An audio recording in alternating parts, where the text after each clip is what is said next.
आऊज़ु बिल्लाहि मिनश्शैतानिर्रजीम बिस्मिल्लाहिर्रहमानिर्रहीम अस्सलामु अलैकुम वरहमतुल्लाहि वबरकातुहू। मैं फ़रहान अली आप सबको द केस और इस्लाम में खुशामदीद कहता हूँ। सीरीज़ इस्लाम एंड एथियज़म का आज थर्ड एपिसोड है, that is why atheism is irrational, या फिर एथियज़म रीज़न के ख़िलाफ़ किस तरीके से जो दलील जो अज़म्पशन एथियज़म खुदा के खिलाफ इस्तेमाल करता है, दैट इज़ रीज़न, हम देखेंगे वही चीज़ इनवैलिडेट कैसे है अंडर द एथियज़म। तो सबसे पहले मैं आपको एग्जांपल देना चाहूँगा। For example there are two taxi drivers.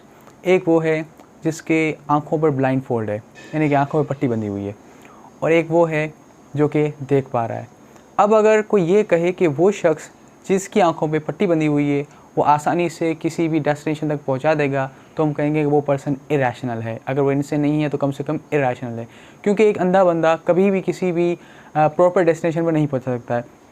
अब इसके अंदर जो वो टैक्सी ड्राइवर जिसकी आंखों में पट्टी बंधी हुई है, जो कि कुछ देख नहीं पा रहा है, इज़ एथियज़म, और वो जो कि सब कुछ देख पा रहा है, दैट इज़ इस्लामिक थियज़म। अब मेरा आर्ग्यूमेंट इंट्रोड्यूस करने से पहले मैं आपको बताना चाहूँगा कि क्यों मैंने कहा है कि जो टैक्सी ड्राइवर्स हैं वो एनालॉजीज़ हैं एथियज़म की और इस्लामिक थियज़म की। देखें, जो एबिलिटी है हमारी रीज़न करने की, वो एक ऐसी चीज़ है जो कि कॉमन है between atheist and the Muslims. We both assume कि हमारे अंदर एक इनेट एबिलिटी है रीज़न करने की, लेकिन ये जो एबिलिटी है अंडर एथियज़म इज़ अनजस्टिफाइड, और इस्लामिक जो थियज़म है उसके अंदर ये जस्टिफाइड है। क्यों? अब सबसे पहले ये देखते हैं कि क्यों जो एथियज़म है वो टैक्सी ड्राइवर की तरह है जिसकी आंखों में पट्टी बंधी हुई है। देखिए, जो भी फॉर्म्स एथियज़म की वो ये अज्यूम करती हैं कि जो भी प्रोसेसेस हो रहे हैं, जो भी फिनोमेना हो रहे हैं, वो फिज़िकल प्रोसेस के ज़रिए से एक्सप्लेन हो सकते हैं। इस पोजीशन में जो रीज़न है वो भी एक ब्लाइंड या फिर non conscious non rational process का नतीजा है। अब अगर जिस तरीके से एक टैक्सी ड्राइवर जिसकी आंख में पट्टी बंधी हुई है वो ब्लाइंड है, वो किसी भी प्रॉपर डेस्टिनेशन तक नहीं पहुंच सकता, तो हाउ कैन वी से कि वो जो ब्लाइंड नॉन कॉन्शियस जो लॉज हैं, प्रोसेसेस हैं, वो एक मेंटल डेस्टिनेशन तक हमें पहुंचा सकते हैं। देखिए, हमारी जो रीज़न करने की एबिलिटी है वो किससे जुड़ी हुई है? वो हमारी रैशनल फैकल्टी से जुड़ी हुई है। यानी हम अपने माइंड के अंदर क्या करते हैं, हमारे अंदर एक मेंटल इंसाइट है, एक रैशनल फैकल्टी है, रैशनल इंसाइट है। तो कोई भी प्रीमिसेस जब हमारे माइंड के अंदर आता है, स्टेटमेंट आती है, तो हम क्या करते हैं, उससे एक नतीजा अखज़ करते हैं या फिर एक वैलिड कंक्लूजन अखज़ करते हैं। लेकिन अगर हम ये कहें कि वो जो रैशनैलिटी है हमारे अंदर, जो मेंटल इंसाइट है, वो ब्लाइंड नॉन रैशनल प्रोसेस के ज़रिए से आ सकती है, तो ये इक्विवेलेंट होगा टू सेइंग कि कोई भी चीज़ नथिंगनेस से अराइज हो सकती है। यानी कि for example, if I don't have 500 rupees I can not give you 500 rupees, या फिर मेरे अंदर एबिलिटी नहीं है कि मैं 500 रुपीज़ आपके लिए रेस कर सकूँ फंड, तो फिर ये भी इलॉजिकल बात होगी। तो सिमिलरली अगर सारे के सारे फिनोमेना इंक्लूडिंग रीज़न सिर्फ और सिर्फ blind non conscious and non rational process का नतीजा है, तो फिर उन प्रोसेस के अंदर कोई भी रैशनैलिटी नहीं है। So how is it possible कि कोई जो रैशनैलिटी है वो एक नॉन रैशनैलिटी से जो है अराइज हो? सो ये इक्विवेलेंट है टू से कि something can arise from nothing. So in that sense, atheism is unjustified because it goes against the reason। यानी कि जो हमारी फाउंडेशन है रीज़न करने की, वो एथिज़म के अंदर जो है जस्टिफाइड नहीं है। यानी कि वो चीज़ जो कि एथिज़म यूज़ करता है कि there is no reason to believe in the God, वही उनकी ability of reason unjustified under atheism. लेकिन अगर हम इस्लामिक थियज़म को देखें तो वो एक ऐसा टैक्सी ड्राइवर है जो कि देख पाता है। क्यों? क्योंकि हमारी जो एबिलिटी है रीज़न करने की वो जस्टिफाइड है जब हम ये कहें, और वो सेंस भी बनाता है कि that arises from the creator, क्योंकि क्रिएटर क्या है? ऑल नोविंग है, ऑल सीइंग है। तो इस वजह से ये जो एबिलिटी है रैशनैलिटी की, वो सिर्फ और सिर्फ रैशनैलिटी से ही निकल सकती है। ये यानी कि ये कहना कि जो एबिलिटी हमारी है रीज़न करने की, ये नॉन रैशनल लॉस के ज़रिए से, नॉन रैशनल जो है प्रोसेस के ज़रिए से निकला है, इक्विवेलेंट टू सेइंग कि समथिंग कैन अराइज फ्रॉम जो है nothing. So since God is conscious और गॉड रैशनल है, इस वजह से ये जो है अज्यूम करना कि हमारी जो एबिलिटी है रीज़न करने की वो खुदा की तरफ से आई है, खुदा के जो है विल और पावर से आई है, is more rational than assuming can something can arise from nothing. और वी कैन से कि जो ब्लाइंड प्रोसेसेस हैं वो किसी तरीके से मेंटेन करके एक हमें जो है मेंटल डेस्टिनेशन की तरफ लेके जाते हैं। उससे पहले मैं आपको अपना आर्ग्यूमेंट पेश करने से पहले एक कन्वर्सेशन या मुकालमा जो है सुनाना चाहूँगा बिटवीन एथियस्ट एंड मुस्लिम। तो एक एथियस्ट था, उसने कहा कि खुदा के जो है वो वजूद के हवाले से कोई भी प्रूफ नहीं है, एविडेंस नहीं है, इस वजह से हमें नहीं बिलीव करना चाहिए। तो मुस्लिम ने पूछा कि ठीक है, मुझे ये बताओ कि क्या तुम बिलीव करते हो कि तुम्हारे अंदर एबिलिटी है रीज़न करने की? तो उसने कहा कि बिल्कुल, कोई भी रैशनल पर्सन है वो रिजेक्ट करेगा यानी खुदा के वजूद को। तो उस मुस्लिम ने पूछा कि ठीक है, ये बताओ कि तुम अपनी रैशनल फैकल्टीज़ को अंडर एथिज्म किस तरीके से एक्सप्लेन करते हो? तो उसने कहा कि मतलब मुझे समझ नहीं आया, यू नो रिपीट इट।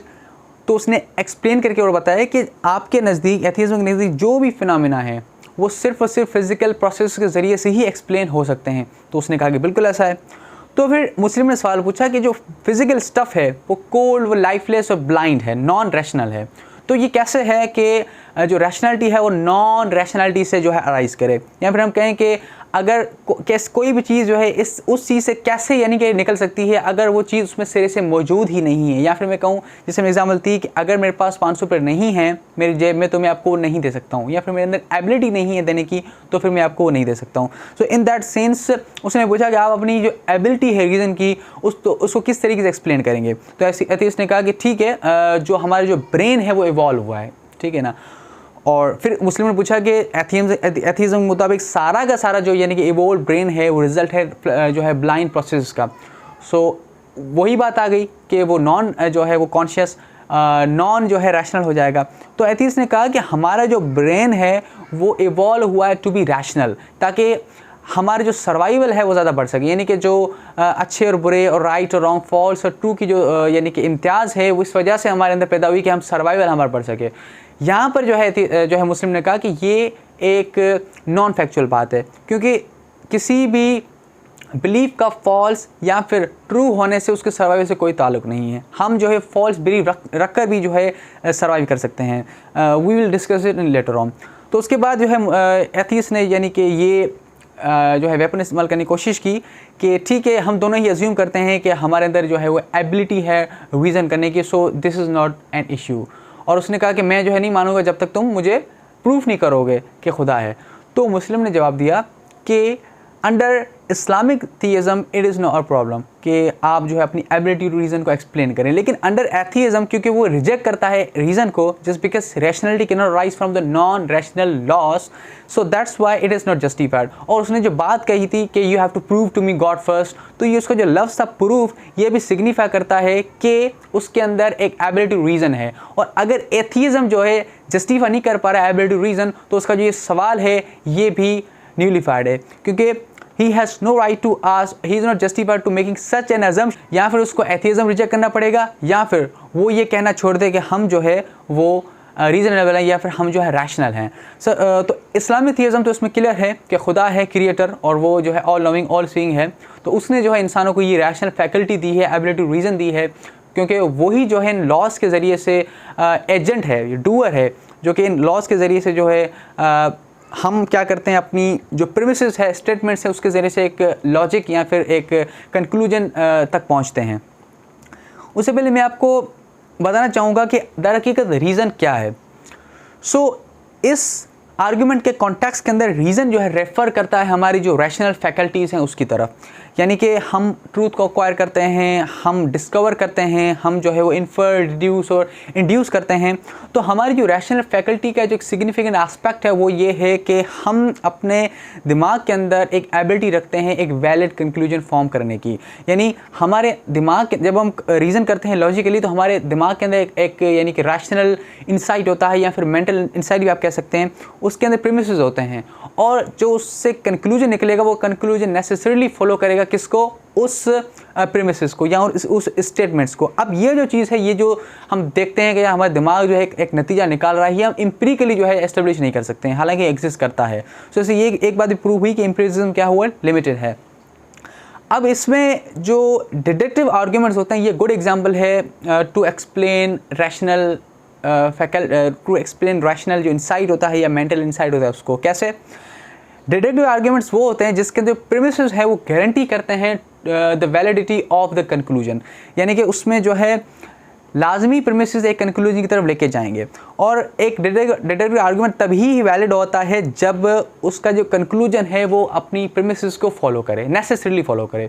उसके लिए मैं आपको एग्जाम्पल देना चाहूँगा, जैसे आप देख सकते हैं कि एग्जाम्पल है all bachelors are unmarried man. Second one is that John is a bachelor. Therefore, John is an unmarried man. अब इसके अंदर जो premises 1 और 2 है ये हमारी बेस करती है इनसाइड पर, यानी कि वी आर जस्टिफाइड कि ये दोनों premises सही हैं। अब इसके अंदर जो कंक्लूजन निकला है हमें नहीं पता, कोई भी फिजिकल वर्ल्ड के अंदर जो है ये चीज़ साइंस प्रूव नहीं कर सकती कि क्यों ऐसा होता है कि जो कंक्लूजन है वो नेसेसरली फॉलो करता है अपने दोनों प्रीवियस प्रीमिसेस को। और हालांकि हम कभी भी जो है भले हम जॉन से मिले हों या ना हो, या फिर हमें पता हो ना हो कि बैचलर क्या है क्या नहीं है, यानी कि we have had never any personal experience about the premises, लेकिन फिर भी जो है वो कंक्लूजन लॉजिकली उससे जो है निकल रहा है। ऐसा क्यों होता है? तो इससे ये बात प्रूफ हुई कि जो हमारी जो पर्सनल एक्सपीरियंस है या एम्पिरिसिज्म है उसका ताल्लुक हमारे यानी कि डिडक्टिव आर्गूमेंट से नहीं है। अब इसमें एक दूसरी एग्जांपल देखिए कि John has observed 5 modifiers. The 5 modifiers John has observed are yellow, therefore some modifiers are at least must be yellow. अब ये एक वैलिड आर्गूमेंट है। इसमें जो कंक्लूजन है ये नेसेसरीली फॉलो कर रहा है किसको? अपने प्रीमिसेस को, कि जॉन जो है उसने 5 येलो मॉडिफायर्स जो है वो ऑब्जर्व किए हैं। सो ये क्या कर रहा है?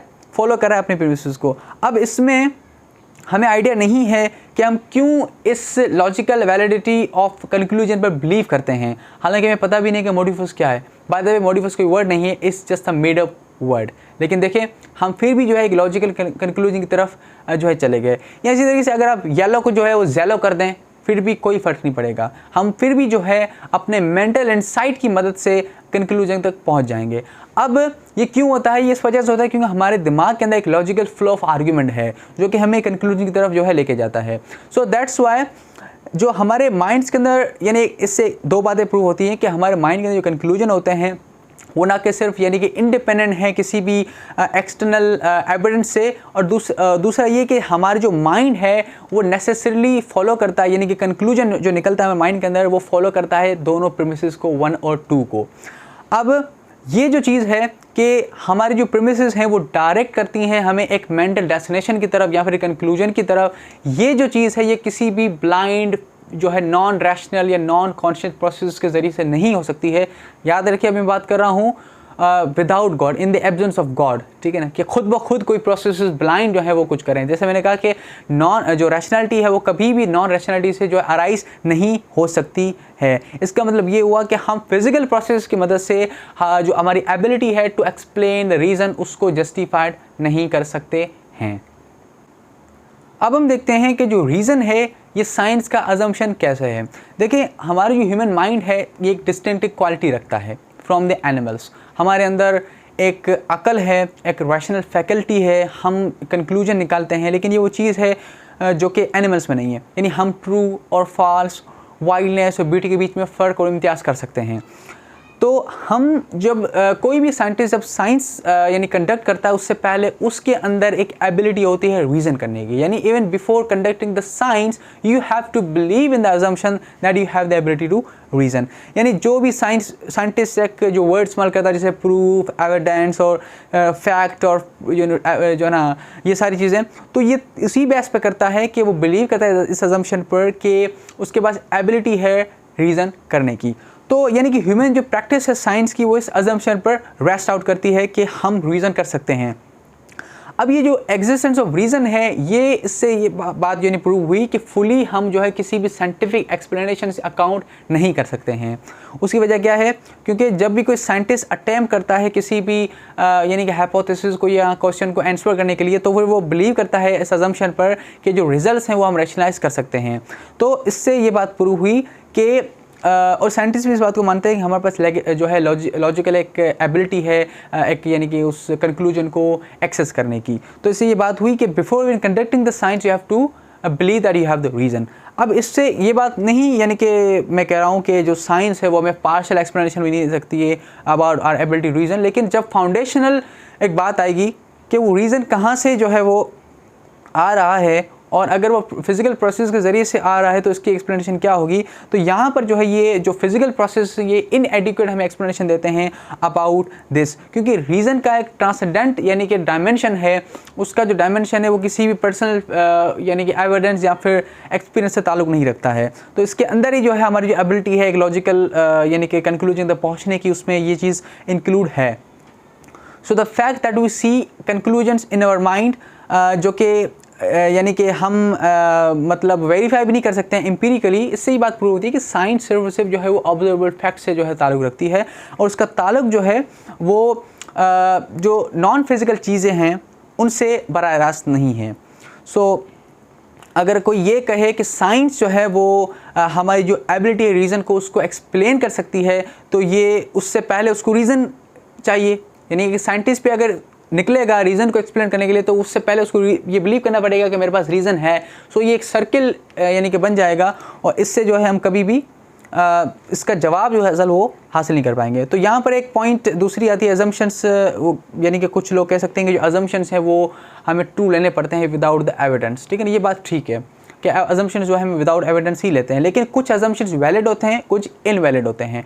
वो अजम्पशन जो कि किसी वर्ल्ड व्यू को सपोर्ट कर रहा है, अगर उसके अंदर फिट इन बैठता है तो हम कहेंगे ये वैलिड है, और अगर वो अजम्पशन अपने ही वर्ल्ड व्यू के अंदर फिट इन नहीं बैठता तो हम कहेंगे ये इनवैलिड अजम्पशन है। जैसे कि फिलोसॉफिकल नेचुरलिज्म में अगर कोई एथियस्ट वो नेचुरलिज्म का हामी है और वो जो है अकाउंट करना चाहता है, वो बताना चाहता है कि जो एबिलिटी टू रीज़न है ये किसकी फाउंडेशन क्या है, तो फिर ये जो चीज़ है वो उसकी खुद की वर्ल्ड व्यू के अंदर ही नेचुरलिज्म के अंदर फिट इन नहीं बैठती है। तो नेचुरलिज्म क्या है, ये डिनाई करता है रीज़न को, और जो है क्योंकि जो मेंटल इंसाइट्स हमारे अंदर हैं ये कभी भी blind, non conscious, non rational जो है वो इंसाइट या फिर जो है प्रोसेस या लॉज के ज़रिए से नहीं आ सकते। इस वजह से एथियस्ट को जो है या फिर वो अपना स्टैंड छोड़ दें या फिर वो ये कहें कि हम रैशनल नहीं हैं।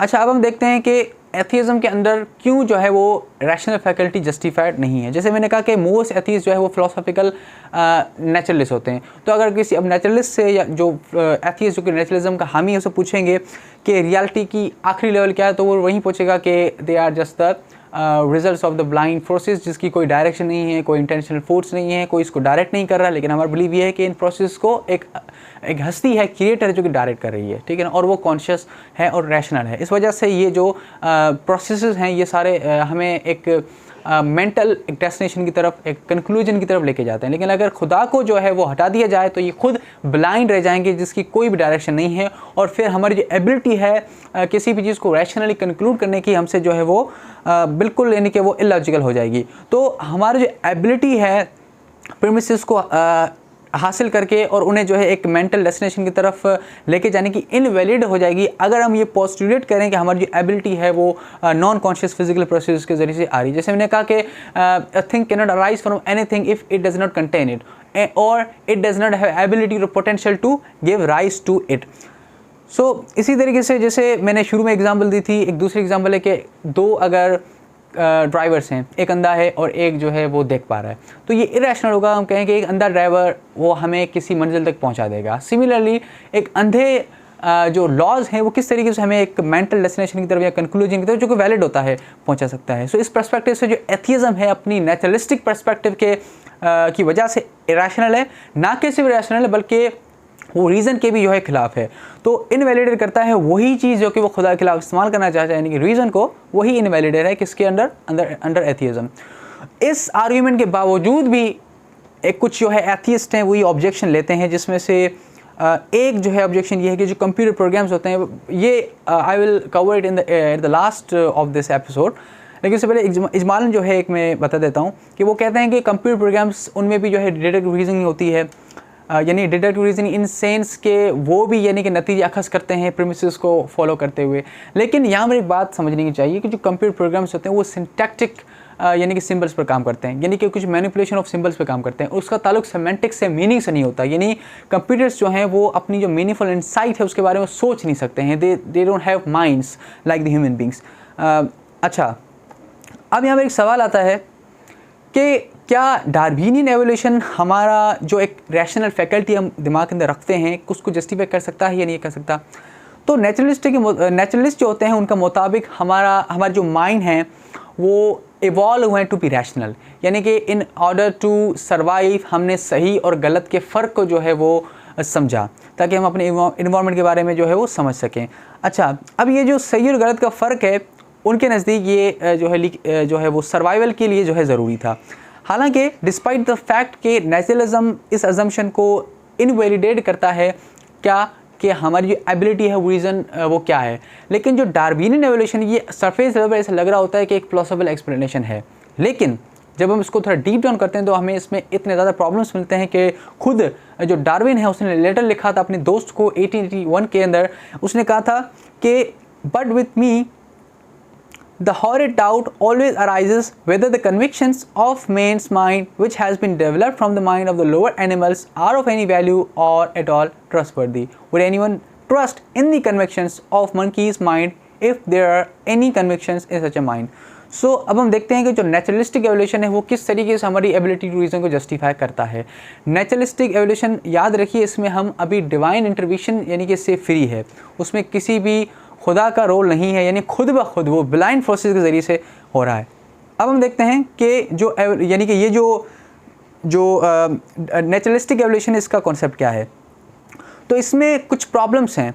वो ये हैं कि सबसे पहला प्रॉब्लम कि हमारी जो एबिलिटी टू रीज़न है इसका ताल्लुक हमारे सर्वाइवल के साथ नहीं है, और हमारे जो मेंटल इंसाइट हमारे जो मतलब दिमाग के अंदर इवॉल्व हुए हैं, जो कि यानी कि आए हैं, उसका ताल्लुक भी सर्वाइवल के साथ नहीं है। यानी for the continual existence is not important कि आपके दिमाग के अंदर मेंटल इंसाइट हो या फिर आप जो है वो किसी भी वैलिड कंक्लूजन तक पहुंच सकें। जैसे कि एनिमल्स होते हैं, उनके पास ये जो है मेंटल इंसाइट नहीं होती, लेकिन वो सर्वाइवल करते हैं। सो यहाँ पर एवोल्यूशन जो है ये इनएडुकेट साबित हो रहा है। और उसके साथ साथ जो मेन चीज़ है फाइनली जो हमारा एक हमें डिज़ायर है डिस्कवर करने की, वो ऐसा भी होता है कि हमारी सर्वाइवल के भी ऑफन टाइम्स डेट्रीमेंटल साबित हो जाता है। सो की जो हमारा फीचर है हमारे रैशनल माइंड का वो ये है कि हम ट्रूथ जो है वो उसको अटेन करते हैं और जो फॉल्स है उसको डिस्कार्ड कर लेते हैं, और हमारे जहनों के अंदर एक मेंटल इंसाइट है जो कि हमें कंक्लूजन की तरफ लेके जाता है प्रीमिसेस को फॉलो करते हुए। इसी वजह से जो है हम साइंस के अंदर जो है वो इंगेज होते हैं, हम मैथमेटिक्स करते हैं, बाकी जो है हम जो मतलब फील्ड्स हैं रीज़नेबल उसके अंदर हम काम करते हैं। अब सवाल ये है कि क्या नेचुरलिस्टिक जो एवोल्यूशन है हमारी एबिलिटीज़ को अकाउंट कर सकती है या नहीं कर सकती। तो उसके लिए हमें सिर्फ और सिर्फ ये प्रूव करना है कि ऐसे फॉल्स बिलीव्स भी हो सकते हैं जो कि हमें सर्वाइवल की तरफ लेके जाएं। फॉर एग्जांपल, एक अगर शख्स है वो बिलीव करता है कि जो भी इंसेक्ट्स जिसकी जिस बॉडीज़ पर रेड मार्किंग हैं वो पॉइजनस हैं, तो ये जो उसका फॉल्स बिलीफ है हो सकता है उसके सर्वाइवल के चांस को बढ़ा दें। यानी कि फॉल्स बिलीफ ही जो है अब क्या है, सर्वाइवल को बढ़ा रहे हैं। जैसे कि लेकिन ये ट्रू नहीं है। जैसे कि कुछ ऐसे बर्ड्स यानी कि इंसेक्ट्स हैं, जैसे कि लेडी बर्ड हो गया, वो पॉइजनस नहीं है, रेड है।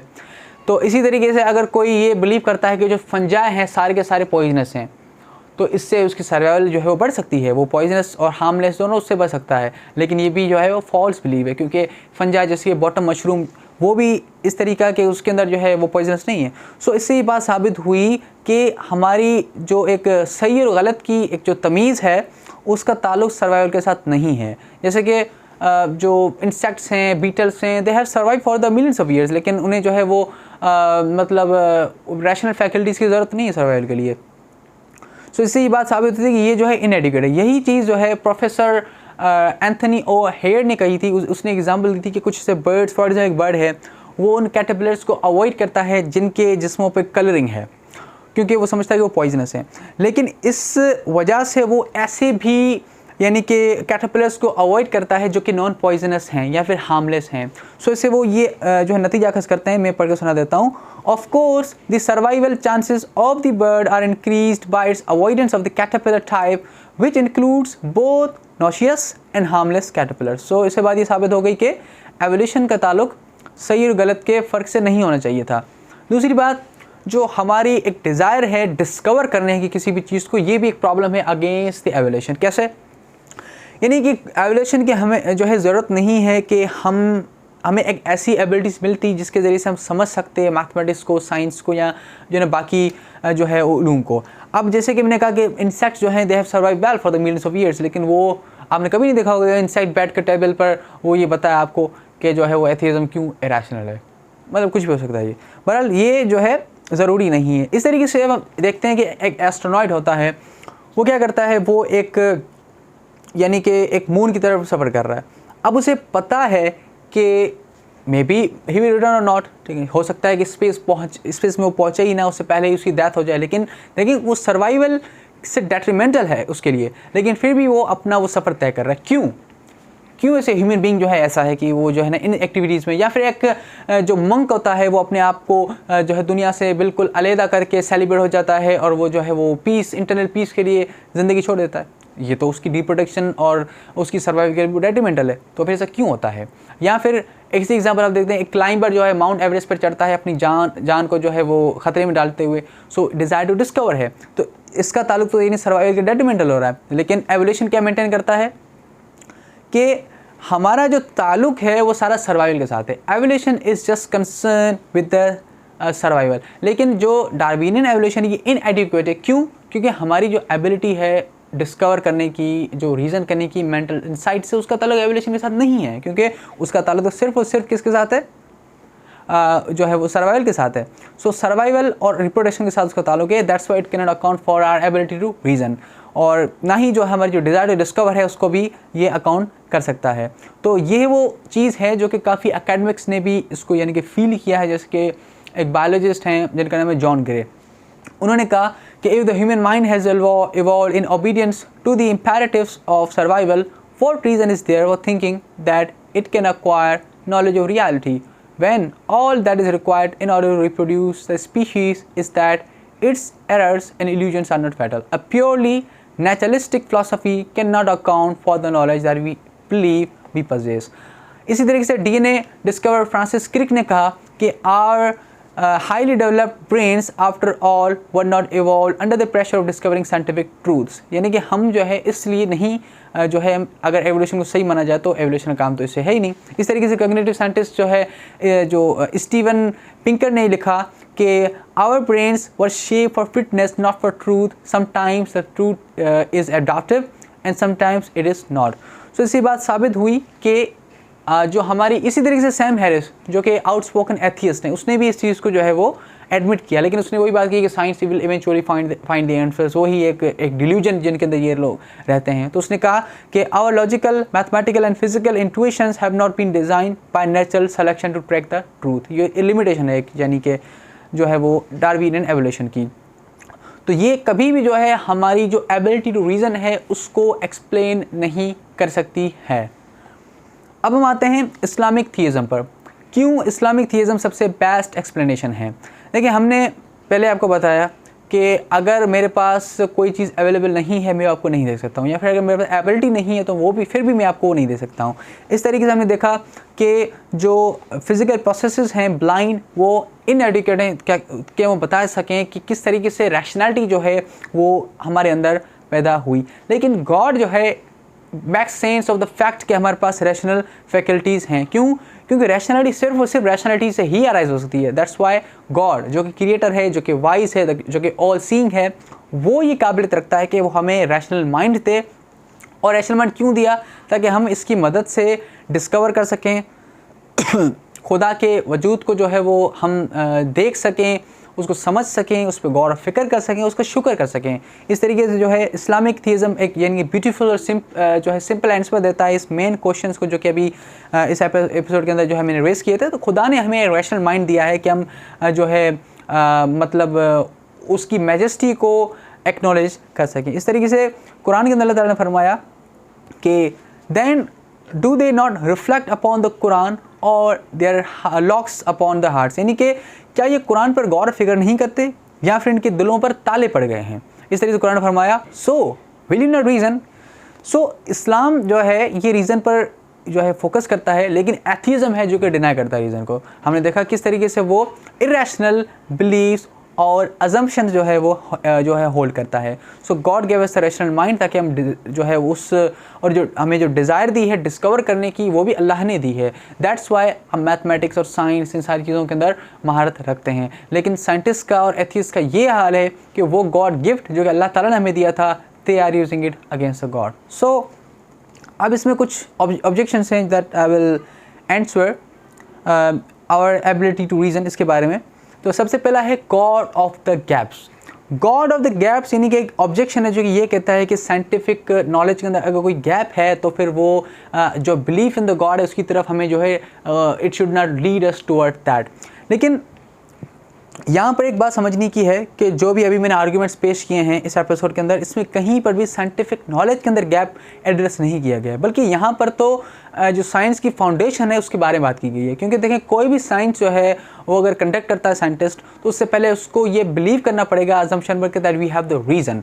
तो ये जो है वो पोस्टुलेट करना कि साइंस अपने ही अजम्पशंस को जो है वो एक्सप्लेन कर देगी या फिर वेरीफाई कर लेगी, एक सर्किल है, इसके ज़्यादा और कुछ नहीं है। सो इस वजह से ये जो डिस्कशन है ये असल में साइंस के आलम से दूर है, क्योंकि साइंस ओनली फोकसेस, जैसे बर्टन रसल ने साइंस की बेस्ट एक्सप्लेनेशन दी है, डेफिनेशन दी है कि science is only deal with what can be observed, यानी जो ज़ाहिरी फिनोमेना है उससे हम जो है सिर्फ और सिर्फ चीज़ें अखज़ कर सकते हैं, लेकिन असल जो हकीकत है वो हमारी आंखों से दूर है। जैसे कि कन्फ्यूशियस जो कि एक चाइनीज़ फिलोसोफर थे, उन्होंने कहा था कि there is nothing more certain than what can not be heard and there is nothing more obvious than what can not be seen. So यही वो हकीकत है। अब दूसरा इसके अंदर जो ऑब्जेक्शन है वो ये है कि ये जो आर्ग्यूमेंट पेश किया है ये प्री सपोजिशनल आर्ग्यूमेंट है। बेसिकली प्री सपोजिशनल जो है एक किस्म का पोजीशन है, फॉर्म ऑफ आर्ग्यूमेंट है, जो कि ये असर्ट करता है कि हम जो रीज़न है उसको अकाउंट नहीं कर सकते जब तक कि उसमें क्रिश्चियन वर्ल्ड व्यू ना हो। मतलब अगर आप क्रिश्चियन वर्ल्ड व्यू को अडॉप्ट नहीं करते हैं तो आप रीज़न ही नहीं कर सकते, यू कैन नॉट रीज़न, ठीक है। और इसमें जो है एथियस्ट यानी कि वो क्या करता है कि क्रिश्चियन से यानी कि वो रीबटल करता है और राइटली करता है कि वो पूछेगा कि क्यों आपको ऐसा लगता है कि हम क्रिश्चियन वर्ल्ड व्यू के अलावा रीज़न नहीं कर सकते हैं। सो फिर वो जो है ना एक डिबेट हो जाएगी। बहरहाल इसमें जो मैंने आर्ग्यूमेंट्स पेश किए हैं ये कोई प्री सपोजिशनल नहीं है, क्योंकि इसमें शुरू में मैंने बता दिया था कि हम तो अग्री करते हैं, एथियस्ट भी मुस्लिम्स भी, कि हमारे पास एबिलिटी है रीज़न करने की, ठीक है ना, और वो हम यानी कि अनअकाउंटेड भी जो है उसको रीज़न कर सकते हैं। यानी अगर कोई शख्स बिलीव नहीं करता खुदा पर तो वो भी रीज़न कर सकता है, ठीक है ना, या वो क्रिश्चियन बिलीव है या मुस्लिम बिलीव नहीं करता तो ही कैन रीज़न।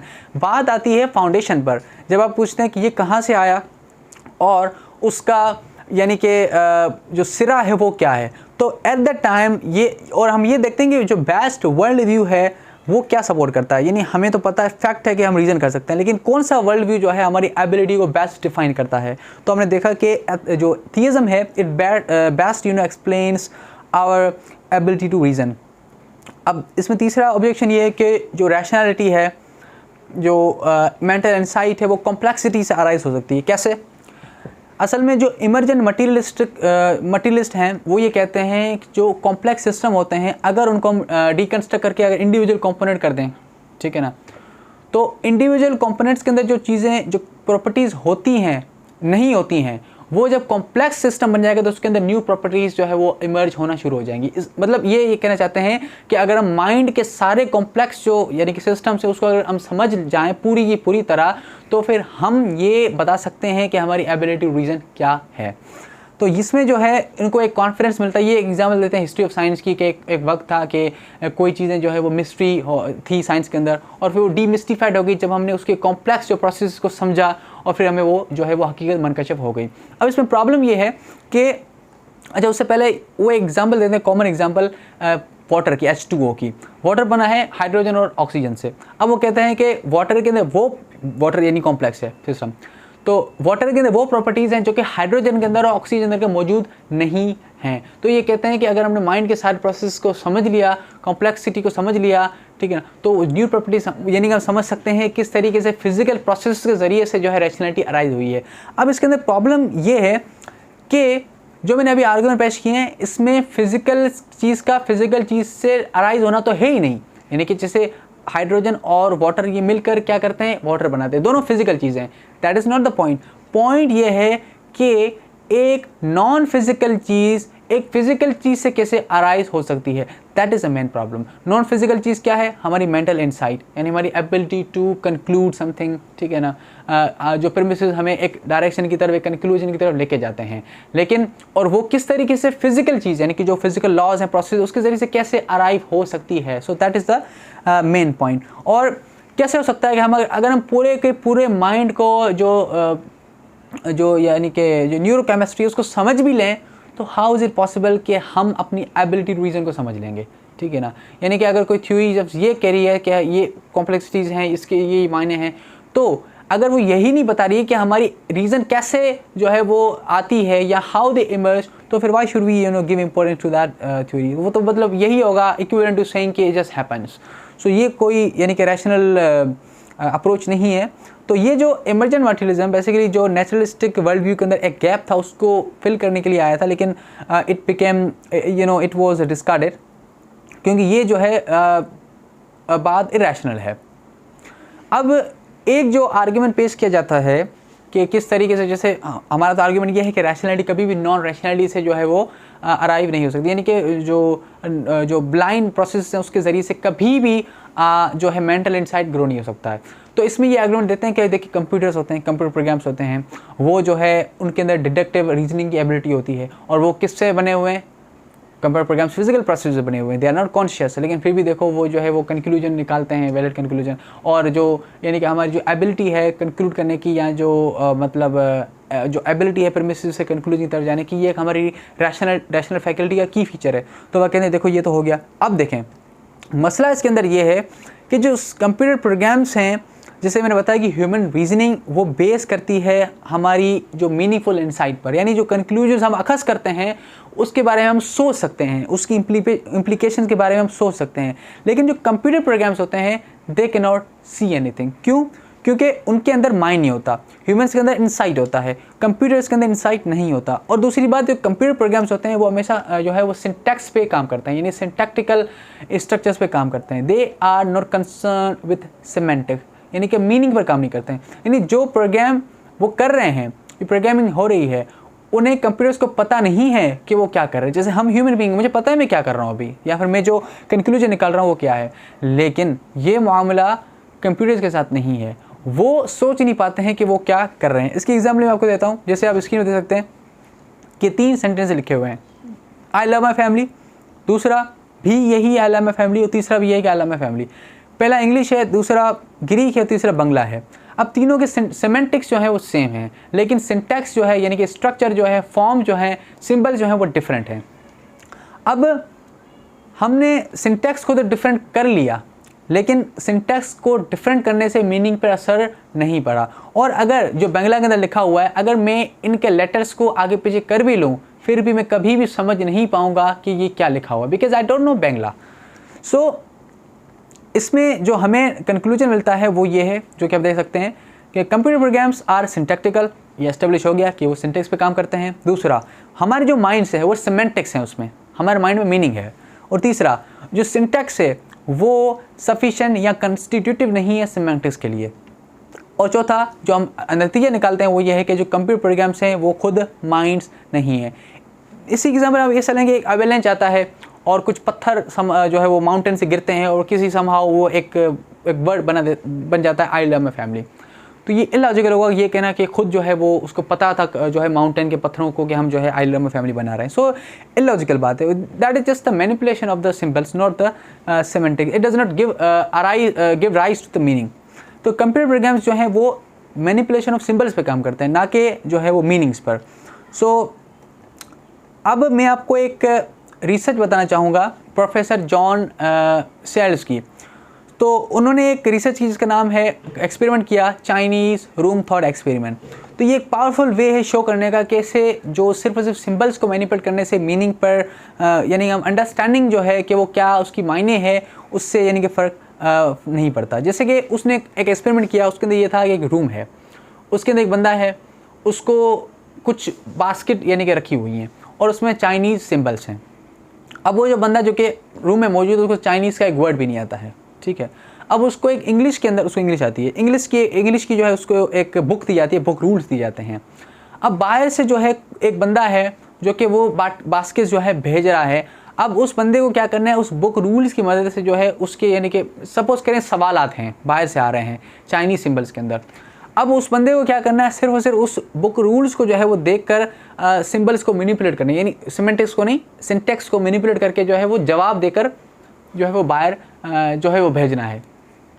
अच्छा, अब इस प्रोसेस के अंदर जो बंदा है उसको चाइनीज़ का एक वर्ड भी नहीं आता है, लेकिन फिर भी वो क्या कर रहा है, वो यानी कि जो नतीजे हैं वो निकाल रहा है अपनी किसकी मदद से, उस इंग्लिश रूल बुक की मदद से। तो इससे क्या बात साबित हुई, जो कि प्रोफेसर कहते हैं कि now the point of the story is simply this, by virtue of implementing a formal computer program from the point of view of an outside observer, you behave exactly as if you understood Chinese, but all the same you do not understand word of Chinese. तो इसमें ये बात मैं समझाना चाहता हूँ, if you know it became difficult for you, कि Chinese room जो थॉट एक्सपेरिमेंट उसके अंदर एक पर्सन बैठा है अंदर, जो है रूम के अंदर, वो समझें कि वो कंप्यूटर है, सिमुलेटिंग अ कंप्यूटर। एक दूसरा बंदा है वो मैनेज करता है कि वो बाहर से जो है कुछ सिंबल्स जो है वो भेज रहा है। अब वो जो बंदा अंदर बैठा है उसको लैंग्वेज नहीं पता, लेकिन फिर भी जो है वो सिर्फ वो उस स्टेट को इमिटेट कर रहा है अपने उससे, यानी कि प्रोग्राम यानी कि इंग्लिश बुक रूल की मदद से। तो प्रोफेसर कंक्लूड करते हैं कि having the symbols by themselves, just having the syntax is not sufficient for having the semantics, merely manipulating symbols is not enough to guarantee knowledge of what they mean। अच्छा, इसमें ऑब्जेक्टर ये argue कर सकता है कि जो प्रोग्राम है उसको तो मीनिंग का नहीं पता, लेकिन system as a whole understands the meaning. लेकिन प्रॉब्लम इसमें यह है, जो प्रोफेसर कहते हैं कि हमने क्यों कहा कि जो प्रोग्राम है वो मीनिंग नहीं समझ पा रहा, उसकी वजह यह है कि जो प्रोग्राम है, जो सिंबल्स हैं, उसको मीनिंग कोई एट्रीब्यूट या असाइन नहीं कर पा रहा है।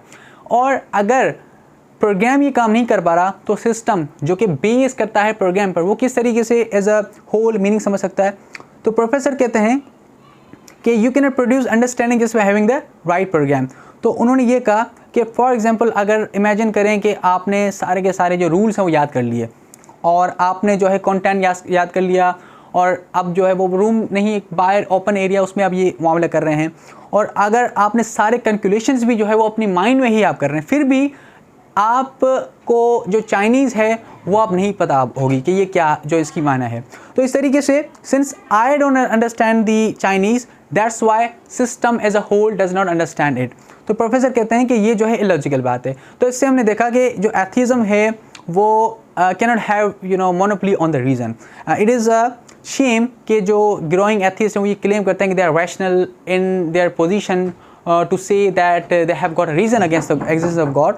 तो ये जो है पॉसिबल नहीं है कि जो ब्लाइंड जो प्रोसेसेस हैं वो रैशनैलिटी की तरफ हमें जो है लेके जाएं। सो दैट्स हमने देखा कि जो इस्लामिक थियज़म है ये ज़्यादा हमें बेहतर एक्सप्लेनेशन देती है, क्योंकि खुदा है क्रिएटर जो कि वाइस ऑल नोइंग है, और वो रैशनल है, उसने जो है ये रैशनल यूनिवर्स बनाई है, उसमें रैशनल बींग्स बनाए हैं जिनके पास एबिलिटी है to think and discover the reality, ताकि हम इसके ज़रिए से जो है खुदा तक पहुँच सकें। तो हमने देखा कि जो किस तरीके से atheism is against the reason and irrational and it has no foundational ground. So that was all episode 3। इंशाल्लाह episode 4 के अंदर देखेंगे किस तरीके से एथिज़म जो है वो अननेचुरल है।